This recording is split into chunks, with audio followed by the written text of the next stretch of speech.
Pozdrav svima, evo danas vam imam spremljenu recenziju jedne domaće aplikacije upravo objavljene danas. Aplikacija se zove Cambox.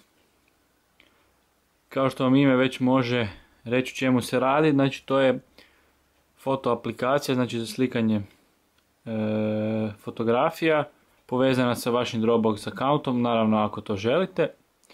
Znači vrlo jednostavna aplikacija, jednostavna za korištenje.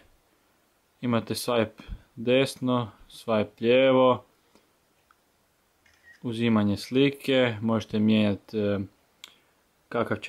kakvu ćete bljeskalicu koristiti, da ćete koristiti prednju kameru i slično. Znači, vi ako želite možete povezati aplikaciju sa vašim Dropbox accountom i onda svaka slika koja se uslika vam se automatski uploada na vaš Dropbox account i ovdje možete vidjeti znači status uploadanja. Nadalje možete znači uključivati ovaj grid, znači čisto da imate malo da bolje vidite kako bi slika mogla izgledati, cijela kompozicija. Možete odabrati da vam se sprema u vaš camera roll ako želite, ako ne želite, i da ima samo upload kad se spojeni na neki wireless, da vam ne bi žderalo data plan i slično. I eto, to je bilo to.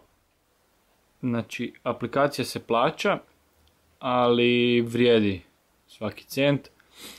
I naravno, svima bi preporučio da ju pogledaju, da si ju skinu i da naravno podijele svoje komentare. Eto, pa pogledajte si aplikaciju, skinite ju i javite dojmove. Pozdrav!